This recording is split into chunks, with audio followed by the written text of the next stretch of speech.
Eu selecionei as dúvidas sobre fermentação natural mais sobre fermento, porque é uma barreira muito grande e o fermento acaba atrapalhando todo o decorrer do processo, tá?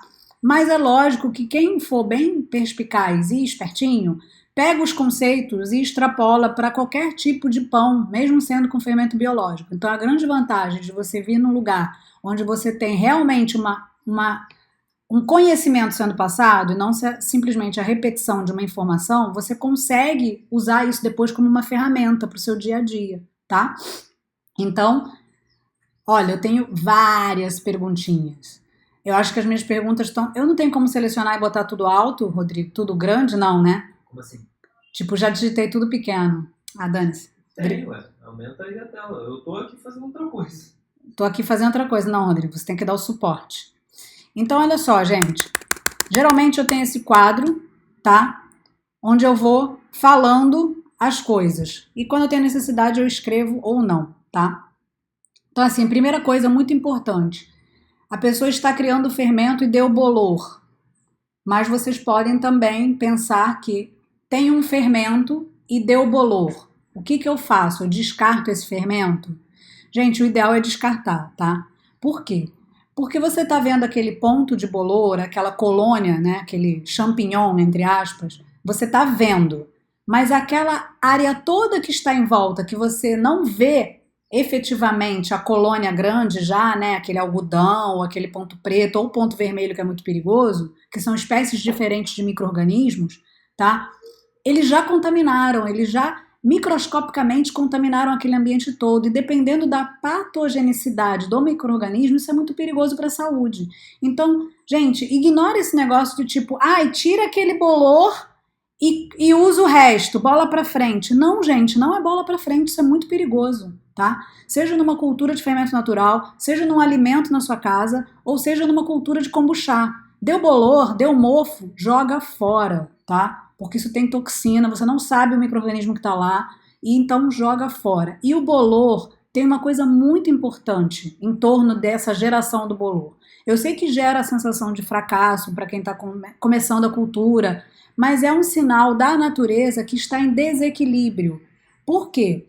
Por que o fermento de muitas pessoas tem muitos anos e nunca embolora? Por que muitas pessoas criam logo de primeira e não embolora? É sorte? Não, gente. É equilíbrio e seleção adequada da cultura. Aquela cultura, ela precisa estar em equilíbrio. Um micro-organismo protege o outro, tá? A bactéria, ela acidifica o meio, fazendo com que a levedura fique protegida. Então é como se fosse um exército ajudando o outro, tá? Então, se aquilo não tem equilíbrio, vai prevalecer o quê? Uma situação onde não tem proteção, não tem pH adequado, não tem colônias ativas para fazer a proteção, e aí cresce o bolor, ou cresce uma outra coisa, que a gente vulgarmente chama de bolor. Mas assim, eu já dei 3 exemplos para você. Tem tanto o ponto preto, né, ponto, ou uma coisinha que parece que alguém jogou um pozinho de grafite, né, o preto é assim. O branco é geralmente um algodão, né, ele é meio fofinho, parece um algodão. E o vermelho, ele é mais parece pontinhos mesmo. O vermelho é muito perigoso, extremamente perigoso, tá? Então, não continuem com essa cultura. Joguem fora. Qual a farinha de centeio que devo usar para a minha cultura? E aí eu vou embutir uma outra pergunta que também recebi. Por que eu utilizo centeio? Então, por que eu utilizo centeio? Porque o centeio é uma farinha muito viva. O que é uma farinha viva? É uma farinha que já tem potencial de cultura nela. Todas as farinhas têm, mas a branca tem menos. Não quer dizer que você não possa começar com uma farinha branca. Pode, só que o mais certo é no centeio, tá? E como a gente tem alguns fatores, desde a escolha da farinha, ao tipo de água, ao tipo de temperatura ambiente que você vai criar aquele fermento, que são determinantes em conjunto para ter o sucesso ou não da cultura, a farinha é uma coisa que você pode já isolar. Começar com uma farinha que tem atividade alta é muito bom. Então, qual o tipo da farinha de centeio? É bom que seja orgânica. Algumas pessoas falam, eu encontrei uma farinha de centeio mais branca do que outra, às vezes umas são mais escuras. Isso depende da moagem, tá? Do tipo do moinho. Então, eu nunca ouvi falar em farinha de centeio refinada. Geralmente as farinhas de centeio, elas podem ser mais finas ou mais grossas, dependendo do tipo de peneira que foi utilizada no moinho, o tipo de processo para homogeneizar aquelas partículas. Então, a gente acha que é branco, mas quando a gente joga uma água, a gente vê que não é branco, né? Então, o tipo da farinha de centeio tem preferência uma orgânica. Às vezes, quando a gente compra granel, essa farinha pode estar vencida, com contaminação de outras farinhas. Bom, isso às vezes pode dar ruim.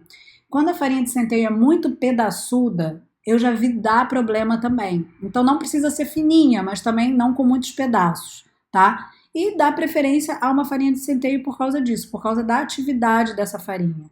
A maioria das pessoas que coloca centeio no início da sua cultura é já para garantir um aporte de, fora de ter os nutrientes e micro-organismos, ter uma certeza de que pelo menos aquela base tem grande possibilidade de ter sucesso no futuro, tá? Quando vocês querem substituir por farinhas integrais, é aquilo que eu já falei para farinha branca. Você vai conseguir? Vai. Só que pode ser que seja mais penoso, pode ser que você demore mais tempo, tenha outro aspecto. Então, lembrar também de não comparar o aspecto de uma cultura de centeio com uma cultura de farinha branca ou com uma cultura de farinha de trigo integral, tá? São aspectos diferentes porque são farinhas diferentes. A temperatura influencia na minha cultura do fermento? Influencia. A temperatura influencia em tudo durante esse processo. Vocês têm que prestar atenção nisso. O que acontece? Geralmente, quando você está começando uma cultura, você vai ver o aumento de volume daquilo no seu vidro, no seu recipiente, por atividade de fermentação de Saccharomyces, de leveduras. Porque as bactérias, elas não promovem o aumento de volume, tá? Mas no início não temos. No início a gente está o quê? Pescando do nosso ambiente, tá? E daquela farinha. E tudo em volta. Por isso que eu mando vocês não ficarem muito loucos da esterilização, tá? Tem gente que esteriliza, passa não sei o que no vidro. Não, gente, lava com água fervendo. Cuidado para não colocar muito sabão, porque a gente não enxágua e o resíduo de sabão impede a formação da cultura. Quando você vai colocar numa temperatura para criar Saccharomyces ou leveduras, acima de 26 é o ideal. Então, eu geralmente peço e recomendo 29, porque é onde você consegue estabelecer essa cultura. Elas conseguem procriar e aumentar em número, e dessa forma elas conseguem evoluir e manter a cultura forte. Mas em 29 você não tem morte de bactérias, então você consegue selecionar um número de bactérias também, mas bactérias estas que vão trabalhar em equilíbrio com a quantidade das leveduras. Então aquela temperatura no início para criar é essencial, porque quando você depois vai colocar uma farinha branca, você vai mudar o comportamento. Mas se você não selecionou bem aquela microflora, você não selecionou bem os habitantes daquela farinha, daquela maçaroca que a gente faz no início, você vai ter outro tipo de cultura. E aí muitas vezes quando você troca farinha, você não resiste. Não é que não resiste, é porque você selecionou poucas Saccharomyces. Então, muitas vezes, a cultura no fermento, no centeio, está muito ativa, e aí quando você começa a introduzir farinha branca, você não vê mais tanta potência de crescimento, o que é natural, porque o centeio tem mais potência. Mas depois de um tempo, ele começa a ficar muito lerdo e começa a crescer pouco. Às vezes tem culturas que nem vingam, tá? Por quê?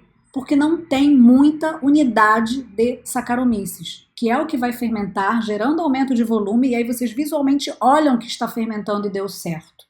Então, muitas das vezes, vocês selecionaram mais bactérias, tá, do que leveduras, por causa da temperatura. Então, por isso é importante ficar atento a como a temperatura influencia. E aí eu posso contar para vocês uma história que aconteceu ontem. A cultura ela é influenciada, sim, por temperatura. E o fermento também. Quando vocês colocam o fermento para crescer, quando alimentam, se ele estiver num ambiente frio, ele vai demorar mais. E eu gosto muito de manter sempre a temperatura entre 24 e 26 depois, quando os dias que eu alimento. E aí ontem, a minha produção é na casa da minha sogra. E eu tenho o hábito de ligar uma lâmpada incandescente e deixar no armário fechado. Geralmente aqui em casa é de inox. E lá na minha sogra é de madeira e nunca deu problema. Só que ontem, sem querer, eu deixei aquilo encostar e quase pegou fogo, gente. Então, assim, muito cuidado, porque, assim, quase taquei fogo na casa da sogra, a verdade é essa, né? Se eu não tivesse chegado para fazer depois os pães, com certeza eu ia incendiar a casa da minha sogra, porque, assim, já estava quase furando o armário.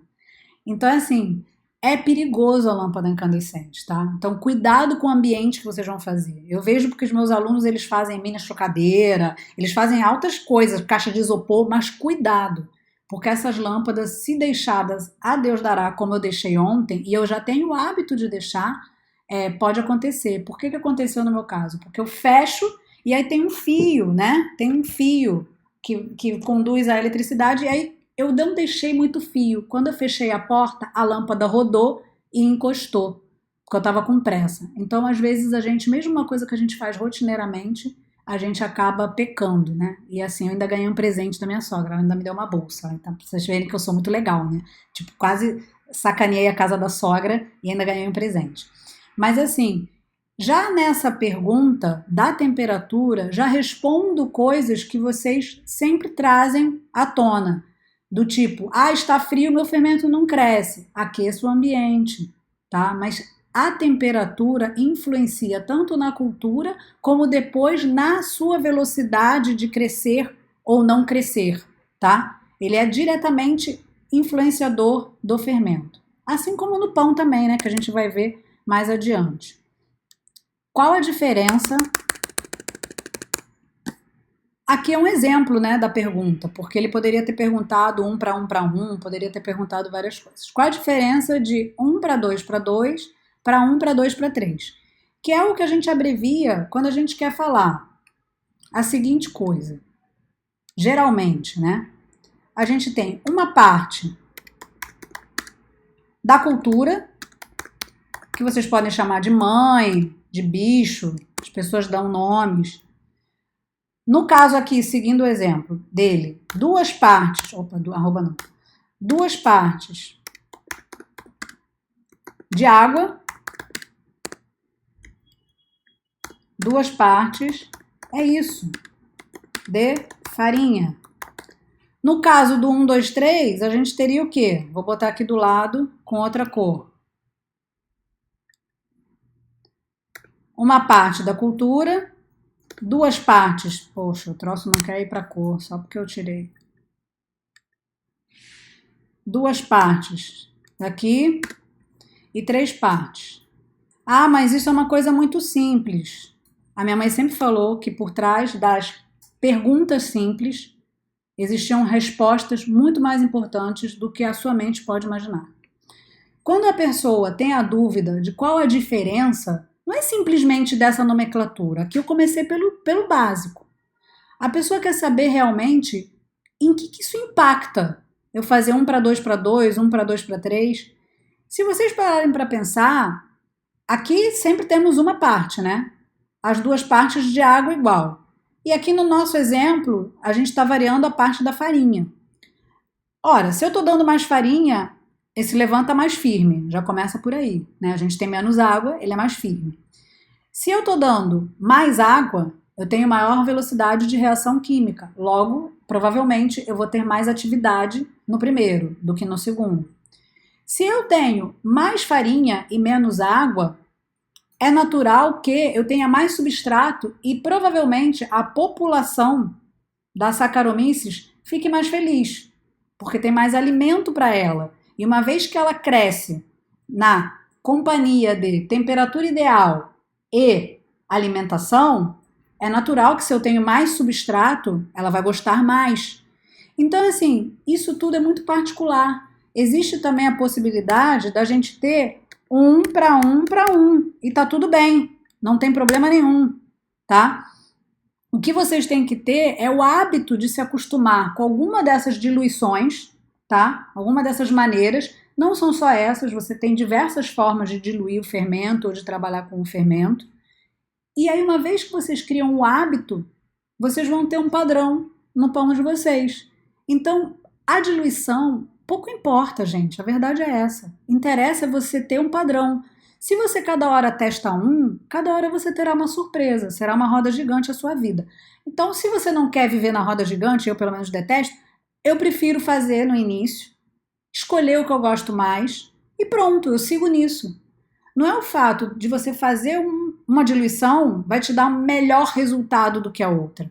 O que dá o melhor resultado é você ter o domínio dos fundamentos e entender o que você está fazendo. E não você aplicar uma diluição de levain líquido ou de levain firme. Isso não gera resultado. O resultado vem de você entender o que você está fazendo, independente do fermento, tá? Se você pega esse conceito e faz com fermento biológico, também faz diferença. Porque eu posso botar menos fermento biológico, eu posso botar mais fermento biológico, eu posso colocar fermento biológico construindo um pulis, construindo uma biga, são conceitos diferentes. Isso tudo gera em torno disso aqui, de uma massa pré-fermentada que eu adiciono numa massa para se transformar num pão. Então é isso que vocês têm que entender que vocês estão fazendo. O grande problema das pessoas começarem direto com fermentação natural e abominarem o tadinho do fermento biológico é porque elas se perdem e não conseguem entender isso. Isso nada mais é do que uma massa pré-fermentada. É um pré-fermento, tá? E para mim é natural falar que é um pré-fermento, por quê? Porque eu tive primeiro contato com o fermento biológico. Então a gente aprende a trabalhar com fermento biológico, método direto, depois com massas pré-fermentadas através deste fermento biológico e depois a evolução é trabalhar com fermento natural, né? Então o fermento natural é uma evolução, mas quando a gente já começa do final, fica difícil entender isso aqui. E aí também fica difícil, para mim, entender a pergunta, sabe? Então demorei também muito tempo para entender qual era a dificuldade das pessoas em entender isto. E a dificuldade nasce de não ter conhecimento de pulis, conhecimento de biga e de outros tipos de massas pré-fermentadas. Por quê? Porque aí nesses conceitos você trabalha com diluição. E a partir desses conceitos você consegue entender essas diluições aqui no fermento natural, tá bom? E várias pessoas no mundo inteiro podem usar as diluições que desejarem. Por quê? Porque isso é livre. O que vocês têm que entender sempre é que isso é um conceito, isso é um fundamento. Menos fermento, eu vou demorar muito tempo. Mais fermento, eu vou demorar o quê? Menos tempo. Porém, se eu coloco a variável temperatura, não é bem assim, né? Porque eu posso colocar uma quantidade de fermento igual, variar só na temperatura e ter fermentações em tempos diferentes. Então, as coisas não são muito estáticas nesse processo. Todas as coisas podem ser manipuladas para gerar um resultado muito parecido, tá? Então, às vezes você vê o mesmo pão sendo feito de N maneiras, tá? É isso que vocês têm que entender. E não se confundir nas N maneiras. Entender o que leva ao processo final. Vou viajar, como eu faço? Viaje, faça a mala e viaje e seja feliz. Então, o mundo ideal seria ter um hotel, né? Hotel para o fermento. Esse é o mundo ideal. Se você não tem o mundo ideal, você vai começar a ter opções. A opção número 1 é você ter um amigo. Por isso que eu falo que é bom você ter um amigo que more perto de você e que você lobotomize a cabeça dele para ele fazer isso aí. Fala para ele que é legal, não sei o quê, convence. Porque aí o dia que você viajar, você joga lá teu fermento para ele cuidar. Se você também não consegue isso, não conseguiu amigo, conseguiu ninguém, se, sei lá, sua sogra não tem o mínimo jeito, não tem ninguém na família para cuidar, pô, não tem ninguém que vai fazer uma faxina na sua casa, que dá para mostrar como é que pesa ou deixar tudo pesado, não dá? Tá bom, não tem ninguém para cuidar. Então você vai ter que dar um jeito. Aí você tem 2. Ou você leva um pouquinho, e aí você cuida dele, vez ou outra durante sua viagem, ou você prepara um super pote gigante, sei lá, de 2, 3 quilos e guarda na sua geladeira, bem frio. É isso aí. Por quê? Porque quanto mais você fizer, maior quantidade, quando você voltar, você pega um pouquinho e começa de novo e você vai ter o fermento. Tem muita gente que quer congelar, que quer não sei, funciona, desidratar funciona. Só que assim, a maneira mais prática é você fazer um montão num pote bem grande e botar na geladeira. entendeu? Porque você vai ter a garantia que você vai ter fermento depois. Ah, vou viajar. Gente, ninguém confisca fermento e você também não precisa pegar quando o cara perguntar. E aí, vocês estão levando fermento, né? Pô, gente, não precisa, né? Que nem o Rodrigo, quando pergunta se tem alguma coisa na mala fresca, aí tem lá um negócio de queijo. Ele fica olhando, ainda pensando se vai responder ou não, né? Tem que dizer que não. Mas a pessoa fica na dúvida, a pessoa honesta fica na dúvida. Mas vocês têm que entender que a gente não tá escondendo, não é uma arma letal. Então você bota o fermento no potinho, bota em vários sacos, porque o troço vaza, e bota na necessaire, finge que é teu creme. Tá simples assim. Ah, mas eu sou homem. Daí, homem também usa creme, entendeu? Ninguém vai perguntar, gente. A parada parece um creme. Bota num potinho e vida que segue, tá? Eu ainda levo as porções de farinha, escrevo farinha e ninguém, nunca aconteceu nada. Já fui para vários lugares, já fui até para a Índia e não aconteceu nada. Aí você compra uma água mineral, porque, pô, água do outro lugar você não pode garantir a higiene muitas vezes, então você compra uma água mineral lá no alimenta pouquinho, vida que segue. Então você tem a opção de levar seu pet, né? Totalmente Tamagotchi, essa opção, né? Leva o pet, levar. E aí você pode levar pouquinho, aí vai do pouquinho da paciência de cada um. E você pode deixar um montão alimentado, deixar um montão. Eu vou falar para vocês que eu faço 3 opções. Eu levo, deixo um montão, ainda treinei Vanderleia, que me ajuda aqui em casa um dia por semana, e Vanderleia sabe cuidar do bicho. Então, tá tudo certo aqui, não tem como perder bicho, tá? Tem Vanderleia cuida do bicho, eu levo um pouquinho e ainda deixo um montão. Por quê? Teve uma vez que a balança pifou, tadinha, Vanderleia ficou desesperada, coitada. Eu só soube quando eu cheguei. Você vê o nível da pessoa que te ama. Ela não me contou para não me estressar. Aí, quando eu cheguei aqui em casa, ela me explicou tudo. Que teve um dia que ela ficou desesperada porque a balança não funcionou e não sei o quê. Aí, na segunda vez, o que eu fiz? Eu já deixei tudo pesado em potinhos e ainda peguei um pote e fiz uma linha onde daria o peso da água. Porque aí, se ela tivesse uma balança que estragasse aqui em casa, ela teria ainda esse recurso. Então, a gente vai vivendo e aprendendo e fazendo os nossos recursos. Alimentação diária. Precisa? Então, eu sei que vocês não gostam de ficar fazendo descarte. E eu sei que não é todo mundo que vai fazer pão todo dia. Que às vezes as pessoas querem fazer realmente só sábado, domingo, ou um dia na semana que está de folga, não interessa. O que acontece é o seguinte: as pessoas que têm um resultado sempre bom, que vocês olham na internet, e é fato que a gente olha porque é do ser humano, são pessoas que alimentam um fermento todo dia. Então seria muita hipocrisia minha chegar aqui para vocês e falar assim: não precisa alimentar não, vez ou outra você dá que tá tudo certo. É mentira, entendeu? É que nem você falar pra pessoa que ela vai emagrecer comendo brownie e hambúrguer. Não vai, não vai. Então assim, gente, aceita que dói menos. A alimentação diária é o melhor. Ah, mas eu não posso fazer. Ah, ok. Então agora estamos em outra instância de discussão, né? Então você não pode alimentar todo dia, ou não quer, ou não é sua prioridade, entendeu? Ou você tá de saco cheio mesmo, não quer alimentar aquele troço, você só quer fazer o pão e se divertir. Existem opções? Existem. Assim, a melhor opção, primeiro, lógico, a gente sempre tenta dar a opção da pessoa. Você tenta salvar a pessoa lá do inferno, do purgatório, oferecendo para ela de outra forma a alimentação diária. Como? Eu tenho um amigo que fala que assim, as coisas mais saudáveis não são muito legais, até virarem um hábito que você consiga inserir de forma legal na sua rotina. Então assim, alimentação diária não é bom por quê? Vocês já pensaram isso? Porque vocês jogam uma coisa fora e porque não vem nada gostoso dali. Aí vocês falam, que saco, tem que alimentar esse troço, pô, não vai vir nada gostoso, não vai vir pão, e ainda vou jogar a farinha fora, a farinha é cara pra caramba. Assim, não interessa, na maioria das vezes é cara. E aí, vocês não querem fazer. Então, por que não? Por que não? Por que não procurar coisas para fazer? Arranja um bolo para fazer com descarte, que eu já postei. Arranja um pãozinho de frigideira para fazer. Pão rápido, vou botar aqui pão rápido, tá? Gente, procura nos sites da vida aí da internet, tem tanta coisa legal, tem biscoito, tem muita coisa.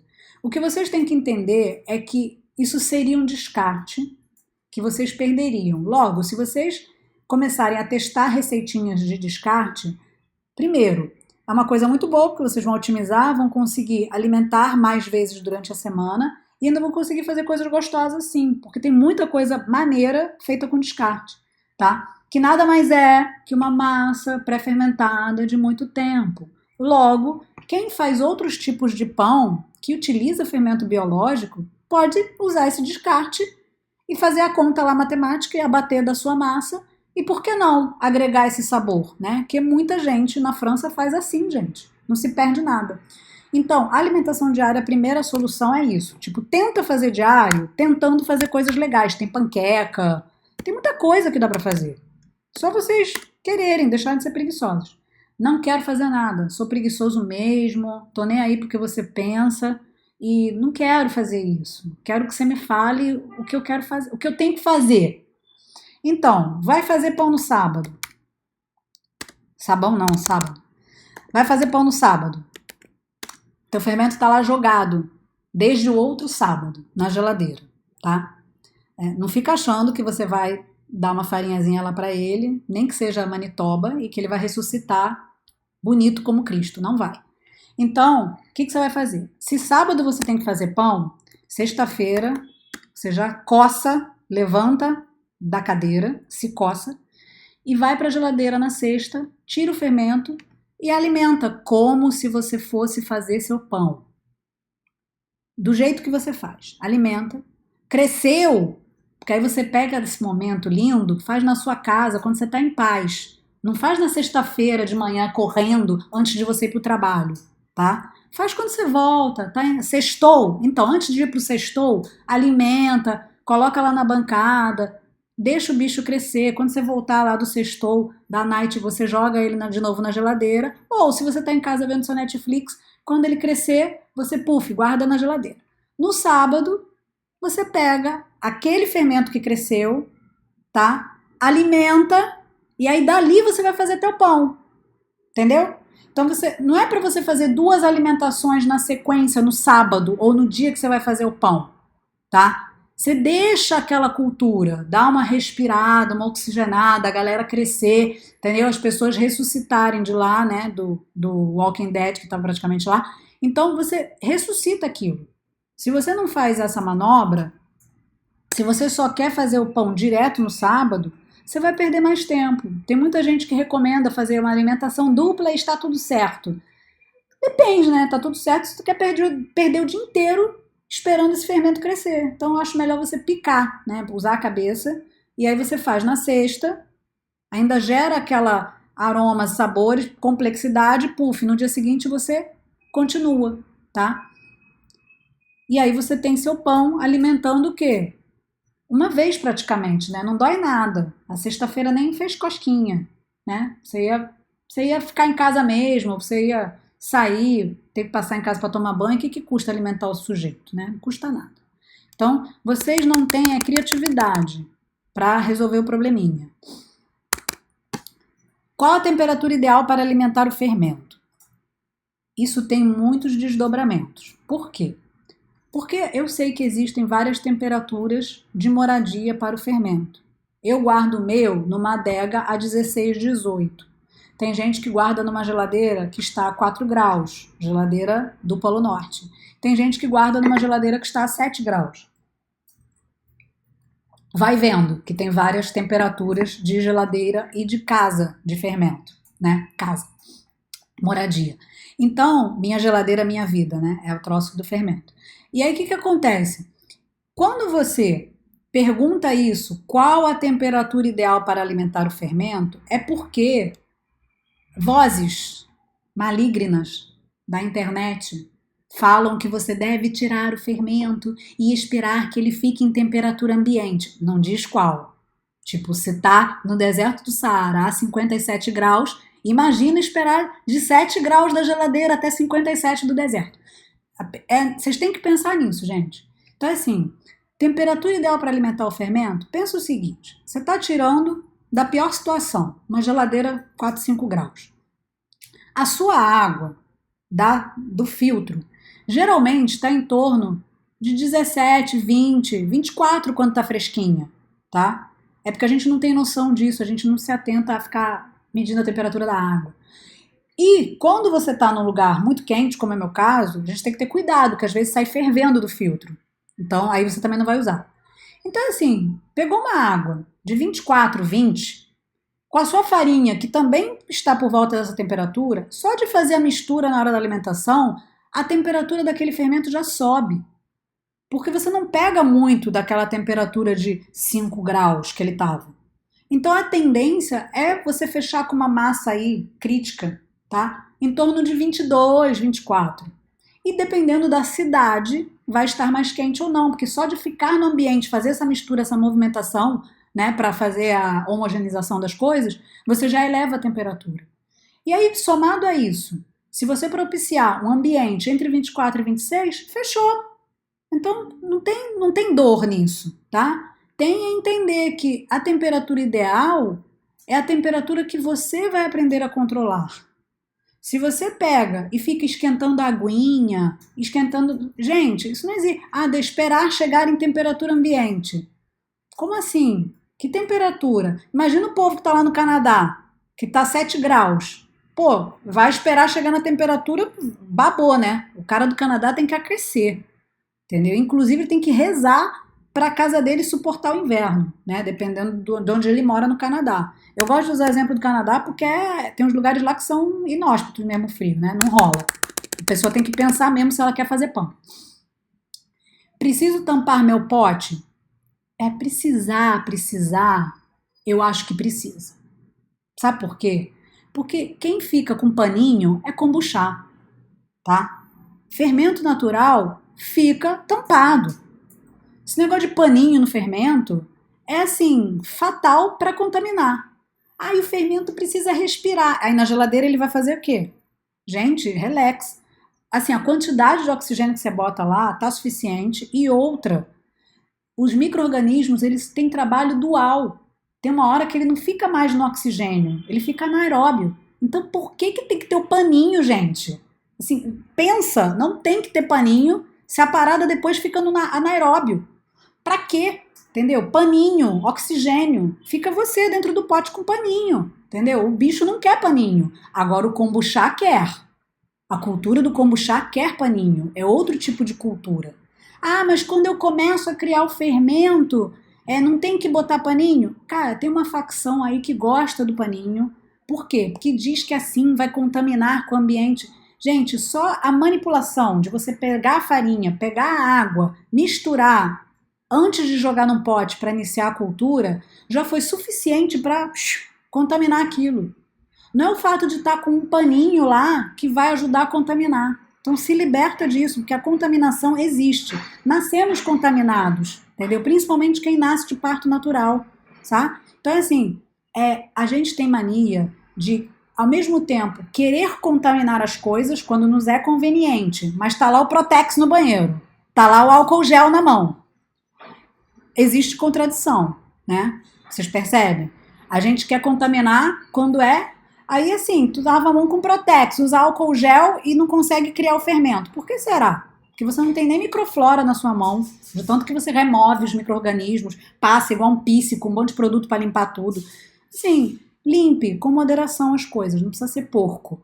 Mas a maioria das pessoas do pote tampado, do pote paninho, é o cara do álcool gel também, é o cara do Protex, entendeu? É essa galera aí, então cuidado.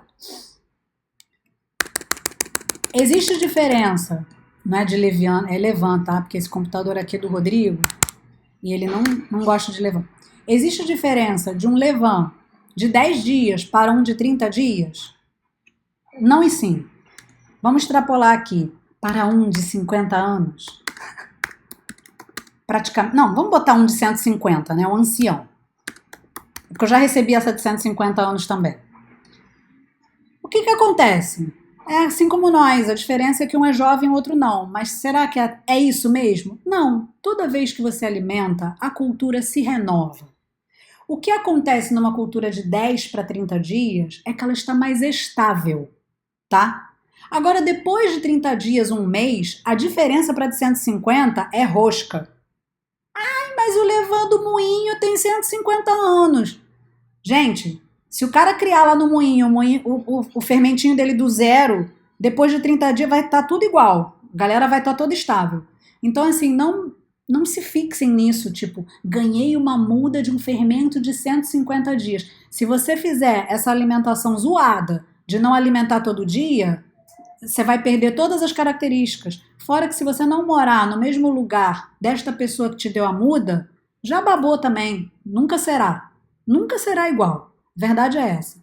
Então, assim, é lógico que é muito bom pegar uma muda potente, tá? Principalmente para quem está com dificuldade. Faz muita diferença. Só que é muito mais interessante pensar no que estava por trás daquela muda ser daquele jeito, tá? O que está por trás do cara de 150 anos estão mantendo num lugar aquele fermento? Alimentação diária, bons tratos, né? Leva para passear, tô brincando. Mas é isso. Então pensem que as coisas têm coisas por trás. As coisas têm coisas por trás. Então, em vez de ficar achando que você vai pegar uma muda do cara da padaria mais sinistra do mundo e tá agora na sua casa, se você não cuidar, não adianta nada. Se você, na hora que você trocar a farinha, é outra água, é outro ambiente. Em algumas alimentações, ele já não é mais aquilo que você pegou, tá? E em termos de dias, é a estabilidade.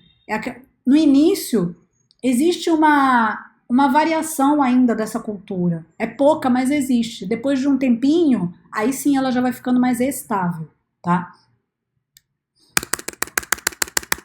Tá tudo bem? O Rodrigo tá vendo aí as coisas? Não. Tô lá e cá. Tô lá e cá. Por que meu fermento parece crescer? Gente, olha isso. Isso é triste. E quando faço o pão não cresce. Até chorar. Olha só. Provavelmente, a pessoa tá me contando aqui que o fermento parece crescer. Se parece crescer, me dá medo. Porque ele, sim, ele já tem dúvidas, né? Essa pergunta era de um menino. Eu acho que era um menino. Já tem dúvida, né? Parece crescer. Para mim, uma coisa não parece crescer. Ou ela cresce ou ela não cresce. Mas ele já diz aqui parece crescer. Então, vamos considerar que... Vamos botar entre parênteses parece. Vamos fazer de conta que cresce. Porque parece já tá triste. Então, por que meu fermento cresce? Cresce. E quando faço pão, o pão não cresce. Provavelmente você está colocando esse pão no muito frio. E aí, realmente, no muito frio demora muito. E às vezes não cresce. Por quê? Porque às vezes o fermento pode estar fraco. Então, esse parece é considerando que está fraco. Por quê? Parece crescer. Cresce, mas não cresce, sabe? Aquela coisa meia boca. E aí, quando eu faço, meu pão não cresce. Claro, a parada já tá meia boca. Você bota no frio, né? Aquele efeito bola de neve de coisa ruim. Então, a resposta para isso é simples e dura. Você não conhece seu fermento e está fermentando no frio, provavelmente. Provavelmente. Por quê? Porque a gente tem que isolar os fatores farinha, água, a gente tem que considerar que isso tudo é um universo perfeito. Então, vamos ver o que é, assim, de mais simples. Se o fermento parece crescer, já existe aqui uma dúvida em relação ao crescimento do fermento. Logo, a pessoa não sabe, não conviveu com o fermento. Uma vez que você não convive com o fermento, tudo vai começando a ficar prejudicado. Você nunca tem certeza das coisas que estão acontecendo, sabe? Uma hora não fermenta, outra hora fermenta, uma hora menos horas, outra hora mais horas. E isso é normal, porque faltou a paciência para conviver com o fermento, tá? Tem que conviver com o fermento. Fermento é igual quando você tem um habitante novo na sua casa, tá? Você tem que se acostumar. Ou quando as pessoas casam, que existe um período de adaptação se nunca moraram juntas, né? Por quê? Porque homem é uma desgraça, molha o banheiro, entendeu? É raríssimas exceções que não molham. Então você tem que se acostumar com aquilo, né? Aceita que dói menos, né? Então você tem que se acostumar com o fermento, assim como você tem que se acostumar com marido que molha o banheiro, que não seca as coisas na pia, que não lava, né, Rodrigo? Então, essas coisas, você vai se acostumando ou dando os esporros. O fermento é a mesma coisa. Você vai se acostumando e criando mecanismos para ele te obedecer. Gente, é igual marido. É igual marido. Fermento é igual marido, né, Rodrigo? A gente vai fazendo as coisas para eles funcionarem como deve funcionar. Porque se não funciona como deve funcionar, é porque você não fez funcionar direito. A culpa é tua. Então, é isso aí. Pensa que fermento é igual marido, tá? Ah, eu não tenho marido. Cara, fermento é igual filho, fermento é igual pet mal criado, cachorro mal criado, fermento é igualzinho. Se o cachorro é mal criado é porque o dono não soube educar. Então, é igual, você pensa nisso. Pensa que fermento que não se comporta bem é que você não trabalhou. Você não pensou, você não teve trabalho, não ficou lá vendo, observando, entendeu? É isso. É simples assim. Só que dá trabalho. Porque criança, educar uma criança dá trabalho, educar um cachorro dá trabalho, que dirá educar o marido, né? Quando vem cheio de vícios da casa da mamãe, né? Graças a Deus o meu não veio com muitos, né? Então, assim, não precisei entrar nessa terapia de choque, né, Rodrigo? Apesar que deixa a roupa jogada até hoje. Não sei de onde é que vem isso. Que a minha sogra diz que não vem dela. Porque é assim, quando eu conto pra minha sogra, porque eu conto tudo pra minha sogra, gente. Eu já logo esculacho. Senta todo mundo aqui, eu já conto na frente do meu sogro e da minha sogra. Ó, o Rodrigo faz isso, isso e isso. Aí meu sogro ri e a minha sogra, ai, mas eu não ensinei assim. Pois é. Mas vem, sogra, faz isso aqui em casa. Algumas coisas melhoram, outras não. É igual fermento, às vezes melhora, às vezes não. Qual o ponto ideal de usar o fermento? Duplicar ou triplicar? Gente, olha só. Mais uma vez, esse negócio de conviver com fermento tá sinistro. Aí eu acabei de ler aqui, ó. Pra ele te obedecer é o pior. O Rodrigo achou que eu não ia ler. Assim, gente, vou ensinar uma tática pra vocês. Uma tática que vai valer essa aula inteira. Deve ter mais mulher aqui do que homem. Olha só, serve para os homens também, porque afinal de contas, se o homem estiver aqui, ele faz essa tática com a mulher. Eu já contei que eu faço essa tática com o Rodrigo porque ele entendeu que eu fazia isso. As pessoas não gostam de obedecer. Elas gostam de acreditar que elas estão fazendo aquilo por livre e espontânea vontade. É assim com todo mundo. Então, o fermento vocês ignoram nesse momento. Quando vocês querem que o marido faça alguma coisa, povo, ou que a mulher faça, você tem que construir um caminho para convencer a pessoa que ela quer fazer aquilo. Olha como é que a coisa é sórdida, entendeu? Ela quer fazer aquilo, não é você que está mandando, ela que quer.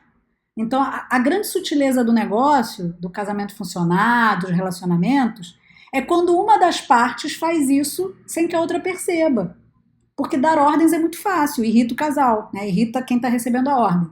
Mas, quando você faz de uma maneira sutil, vai conduzindo a situação, tipo, tu faz um bolinho maneiro, aí você já pega e sabe que não pode ter roupa jogada, né? Teve bolinho maneiro, né? Então tem umas coisas que você vai fazendo, né? Vai jogando a isca. Qual o ponto ideal? Voltando para cá. Depois eu dou dicas de marido. Como adestrar maridos, né, Rodrigo? Como adestrar maridos. Tá bom, vai nessa ele. Como adestrar maridos. Ainda não consegui adestrar o Rodrigo para ir sempre na academia. Não consegui, mas vou conseguir. Qual o ponto ideal do fermento? Eu sugiro uma coisa para vocês. Sugiro que vocês peguem uma semana. Para quem alimenta dia sim, dia não, talvez seja suficiente. Para quem só alimenta uma vez, é mais complicado. Por quê? Porque para descobrir o ponto ideal, você precisa passar um tempo com o ser. Então, você pega, vai alimentar o fermento, aí vai colocar a hora. Alimenta, refresca, o nome que você quiser dar, tá? Vai dar alimentação. E aí você faz uma marquinha, tipo essas marquinhas assim, ó. Tá aparecendo pote, Rodrigo? Tem que ver, peraí. Aí tem essa marquinha aqui. E aí você vai vendo de hora em hora. Aí passou uma hora, você vai lá e faz outra marcação. Até completar umas 4 a 5 horas. E aí você tem que fazer isso algumas vezes. Eu acredito que assim, 5 vezes tá bom. Ah, quero fazer só 3, tá bom. Mas assim, 2 vezes não rola, gente, tá? Tem que fazer mais de 2. E sempre na mesma temperatura, mesmo peso, tudo igual, gente, tá? Porque é um experimentinho de mini laboratório. E aí você vai ver que quanto tempo ele demora para chegar no máximo. Tipo, o máximo que ele consegue chegar. Tipo, depois daquilo ele não cresceu mais. Então isso você só descobre observando de hora em hora. Então, logicamente, é bom fazer isso quando você já está em casa. Tipo, chegou do trabalho, vai ficar em casa, faz isso. Para quem trabalha de casa, Tudo bem. Para quem é maluco e pode levar e botar lá na mesa do trabalho, ótimo, não tem problema. Eu não acharia ser maluco ninguém, porque eu não fico perguntando da vida de ninguém. Pelo menos quando eu trabalhava fora de casa, eu não ficava perguntando as coisas. Mas tem gente que pergunta, né? Imagina, chega lá na repartição, né, Rodrigo? Tem um pote assim, com uma gororoba. Com certeza as pessoas vão perguntar, né? O ser humano não se controla. Então, essa é a forma de você saber. Por quê? Você vai observar se seu fermento duplica ou triplica. Ah, o meu não triplica. É ruim? Não. Vai dar pão também. O problema é o seguinte, você tem que ver qual é a temperatura. Às vezes ele demora muito tempo para triplicar, mas porque ele não está numa temperatura legal. Se você botar entre 24 e 26, será que ele não vai triplicar? Tá? Então, o ponto ideal, você também vai descobrir. Eu gosto de trabalhar depois de 4 horas. Por quê? Porque ele ainda está com aquela superfície ligeiramente arredondada e não caiu, não ficou reta. Eu não acredito em fermentos de muito tempo para alguns estilos de pão, mas para outros sim. Eu também busco usar o fermento jovem, entre aspas, né? Logo quando deu as primeiras horas que a gente pode usar. Por quê? Porque ele está mais lático, tá? Então, assim, conforme vai ficando mais velho, passando mais as horas, ele vai ficando mais ácido, mais acético. Eu não gosto. Mas isso é opcional de cada um. O fato é que não tem um ponto ideal. Tem você descobrir, através dessa alimentação monitorada, né? Monitorada, vamos assim dizer, você tem como descobrir qual é a potência do seu.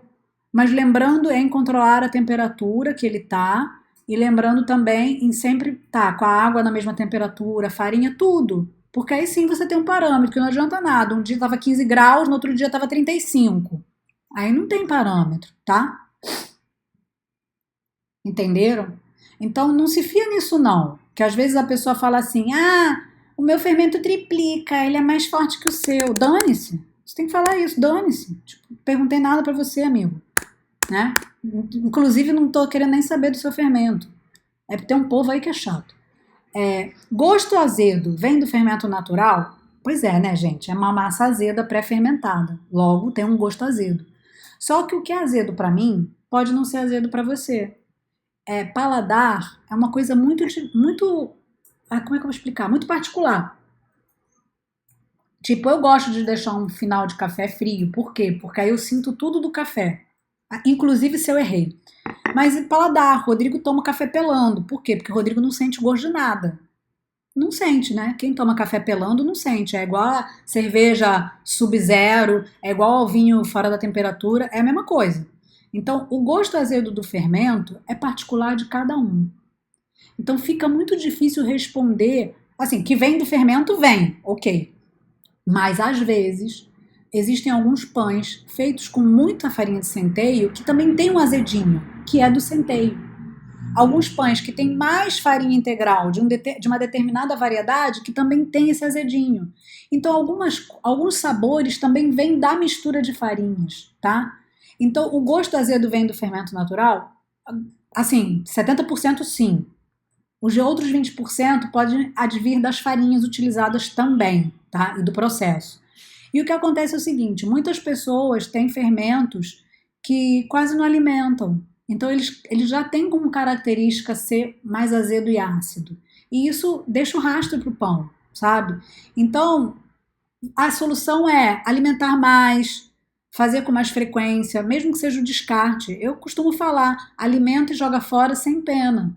Porque se você não gosta desse gosto azedo, se você não quer fazer aquelas primeiras opções lá que eu falei, de procurar panqueca, fazer bolo, se você não quer fazer isso e também não quer o gosto de azedo, cara, você tem um preço a pagar. É o preço de alimentar e jogar fora, tá? E, assim, e tá tudo bem pra todo mundo. Você não precisa ficar contando para as pessoas que tá jogando farinha fora, né? Isso é um problema seu, com a sua consciência. Eu não tenho problema quando eu jogo fora. Às vezes eu preciso jogar, não tem jeito.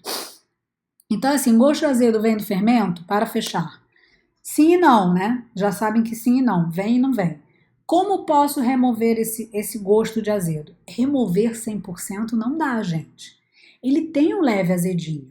Só que presta atenção numa coisa. O azedo de um vinagre é diferente do azedo de um iogurte. Vocês compreendem isso? Então, assim, existem coisas que são agradáveis ao nosso paladar e existem coisas que são desagradáveis, tá? Óbvio que tem gente que curte beber vinagre, tá? Tudo bem, eu não conheço muito essas pessoas, mas tem gente que diz que curte. E tá tudo bem, essa pessoa vai ter um azedo vinagre no pão e vai achar sensacional, ela nunca vai me mandar essa dúvida. Mas provavelmente essa dúvida aqui é de alguém que não gosta desse azedume e que tem este azedume. Por quê? Porque o azedinho de iogurte, a maioria das pessoas gosta. É um veludo, as pessoas gostam.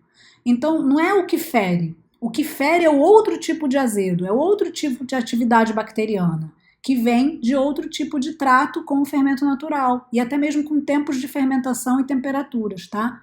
Então, muito cuidado com isso. Então, acabei as dúvidas aqui de vocês, que eram as melhores que vocês me mandaram na caixinha. Vou até olhar se tem alguma outra aqui interessante. Rodrigo, tem algum recado para mim? Não. Semana que vem eu estou em São Paulo, então provavelmente a gente não vai ter aula, porque eu não tenho como garantir banda lá, então não posso prometer. Se tiver, a gente avisa, mas se não tiver, é porque eu estou em São Paulo, tá? E eu vou chegar num outro dia fora da aula, então aí quando a aula da outra semana a gente vai fazer em outro dia. Mas a gente avisa por e-mail para vocês, eu aviso também pelo meu, como é que chama? Stories, tá? Vou pedir sempre para vocês preencher. Algumas vezes eu vou responder as melhores dúvidas rápidas no Stories, outras eu vou fazer uma aula assim, porque eu acho mais completo, porque vocês rendem mais, tá? E que mais? E a aula vai ficar aberta, ou seja, se você tiver alguma dúvida... Por um tempo. O Rodrigo teve uma hora que ele tira a aula, tá? Porque ele é ruim, né? As pessoas têm pena. E o que vocês têm que ver é o seguinte, a maioria das vezes a gente erra coisa simples que a gente não dá atenção. E isso em tudo, tá? São pequenas coisas que a gente vai olhando e só viram pequenas depois que passa o tempo, a verdade é essa, tá? As coisas no início a gente não enxerga e depois a gente enxerga. É muito mais fácil quando alguém que faz há mais tempo sinaliza para você, né? Lógico, é muito mais econômico em termos de tempo e frustração. Mas também faz parte a gente olhar isso porque vai criando uma casca, tá? A gente vai aprendendo e aprendendo a se virar, tá? E de resto é isso. Qualquer coisa vocês acompanhem aí nas outras mídias, o que a gente vai postar e dizer. As aulas presenciais, a próxima é em São Paulo e depois dia 3 de novembro aqui no Rio, cada aluno com a sua massa. E é isso aí, tá? Rodrigo, tem alguma coisa para dizer? Não. Se você não deu seu like, não saia sem dar seu like, tá? Gostei desse aqui, ó. Existe diferença entre o levante de chocolate e o de centeio, de farinha branca? É Sheila. Que Sheila? É a Sheila Sheila? É a Sheila Sheila, porque tem várias Sheilas. Sheila, eu acho que não. Assim, na realidade, o levante de chocolate, ele tem gordura, né? Porque cacau tem gordura. Eu acho que as pessoas adoram inventar. Você sabe a origem desse fermento, eu pelo menos vi no livro da Vanessa, que inclusive ganhei de você. E aí, assim, eu acho que, cara, pra mim basta um único tipo de, no máximo 2, pra trabalhar de fermento, tá? E aí eu acho que eu escolheria o de centeio e o de farinha branca. Por quê? Porque, sei lá, o de chocolate não acho muita vantagem, não, sinceramente. Acho que é muito... É muito... Como é que eu vou te explicar? Eu não sei, acho que é muita moda para um fermento. É inventar muito para um fermento, mas as pessoas são livres. Mas eu acho que assim, o de centeio, eu acho que tem razão de ser, sim. Porque o fermento com centeio, ele tem muito mais atividade e geralmente traz um sabor muito bom para o pão. Para quem gosta de centeio. Aqui na minha casa ninguém gosta, tá? E aqui no Brasil, Rio de Janeiro, de forma geral, as pessoas dizem que gostam de centeio, mas elas não gostam. Ele traz um azedo para o pão que não é o azedo que as pessoas gostam, tá? Então, assim, é muito difícil eu fazer pães com centeio. É muito mais fácil eu fazer outro tipo de coisa com centeio do que pães, porque as pessoas não curtem. Meu público, pelo menos, não curte. mas eu acho o fermento muito legal, tá? Apesar de ser uma bomba atômica e ser muito fácil de ter disco voador com fermento de centeio. Isso é a minha opinião real. É muito difícil domesticar um fermento de centeio. Você nunca domestica, na realidade, né?